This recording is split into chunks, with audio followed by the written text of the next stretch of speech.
August 28, 1963. The Lincoln Memorial. Over 250,000 people gathered. Martin Luther King Jr. steps to the microphone. I have a dream that my 4 little children will one day live in a nation where they will not be judged by the color of their skin, but by the content of their character. The crowd roars.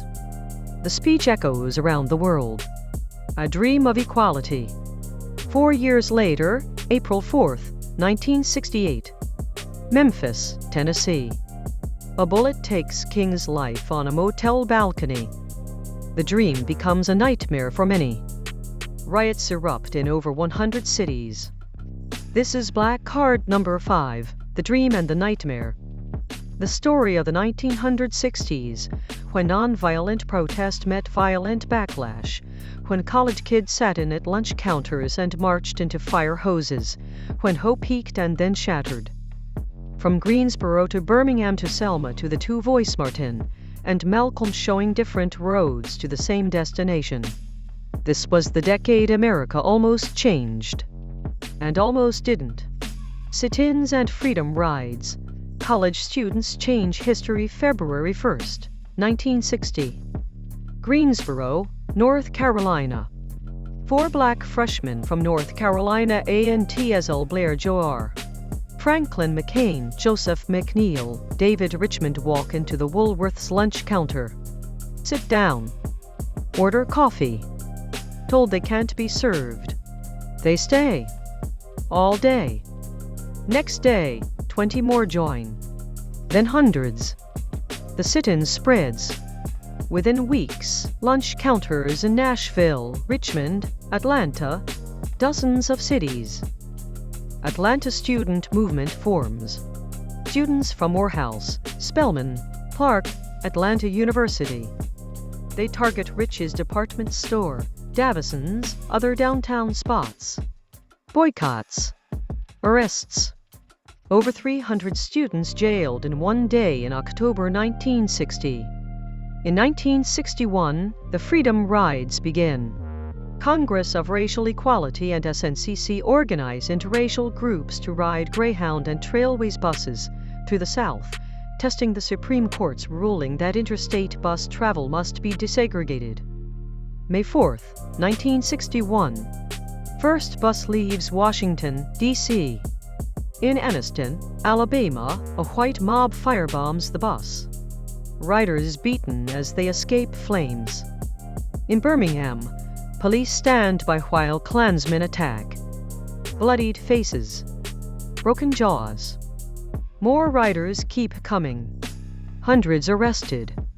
John Lewis, Diane Nash, Stokely Carmichael among them. The rise forced the Kennedy administration to act. Interstate Commerce Commission issues rules banning segregation in terminals. A small win. But the violence hardens resolve.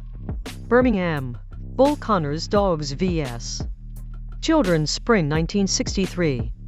Birmingham, Alabama. Known as Bombingham?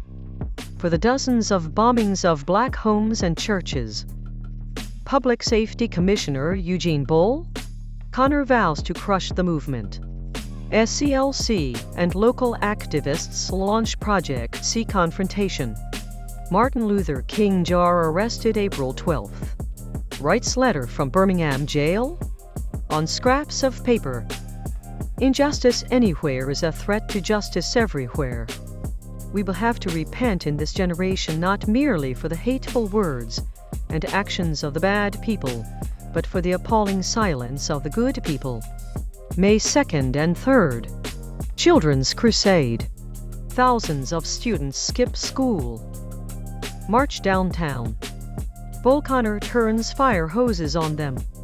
Police dogs tear at legs and arms. Photographers capture it all. Images flash across America and the world. Public outrage forces negotiations. White business leaders agree to desegregate stores, hire black workers. Kennedy speaks on national television June 11th. This is not a legal or legislative issue alone. It is a moral issue. But that night, Medgar Evers, NAACP field secretary in Mississippi, is shot in his driveway. Killed. The violence never stops. March on Washington, the Dream Speech, August 28, 1963. The March on Washington for Jobs and Freedom. Organized by A. Philip Randolph, Bayard Rustin.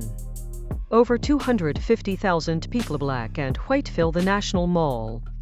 Speakers include John Lewis, whose original draft was toned down at White House request. Mahalia Jackson sings. Then King speaks. Starts prepared. Then Mahalia calls out, "Tell them about the dream, Martin." He departs from script. "I have a dream." The words become immortal. The march is peaceful. Massive. Televised. Pushes Kennedy to introduce civil rights legislation. But the dream is fragile. Selma to Montgomery. Bloody Sunday, March 7, 1965. Selma, Alabama. SNCC and SCLC organize march to Montgomery to demand voting rights. 600 people cross the Edmund Pettus Bridge. State troopers and sheriff's posse wait on the other side. Tear gas. Billy clubs. Horses charge. John Lewis's skull fractured. Amelia Boynton beaten unconscious. Images again go global. March 9th, turnaround Tuesday. King leads symbolic march to bridge. Turns back under federal court order. March 21st, protected march begins. 4 days. 25,000 reach Montgomery. King speaks on Capitol steps. How long? Not long. Because the arc of the moral universe is long, but it bends toward justice. August 6, 1965. President Johnson signs Voting Rights Act. Literacy tests, poll taxes, grandfather clauses struck down. Black registration surges. Malcolm vs. Martin. Two paths, same destination, two men. Different strategies. Same goal, black freedom. Martin Luther King Jr. Atlanta born. Ebenezer Baptist co-pastor with his father. SCLC headquarters on Auburn Avenue. Nonviolence. Love your enemy. Integration. Malcolm X. Born Malcolm Little in Omaha. Mother institutionalized. Father killed likely by white supremacists.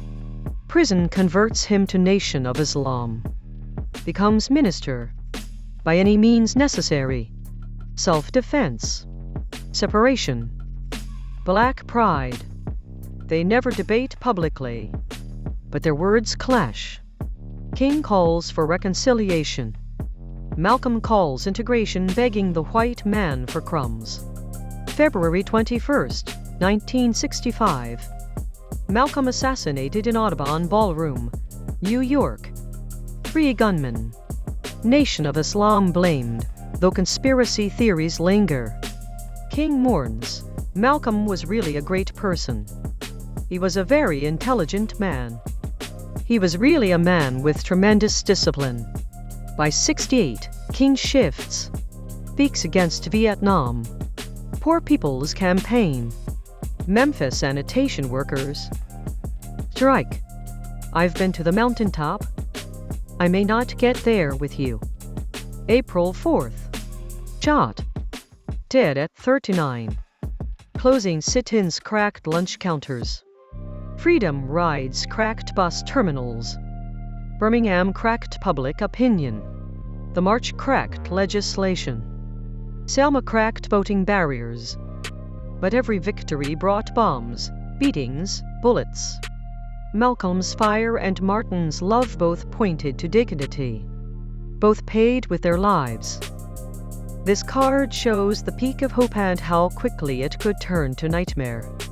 The dream didn't die. It just kept getting tested. This is black card number 5. The dream and the nightmare. What card hits hardest? Drop your thoughts below. More cards coming. Stay locked in.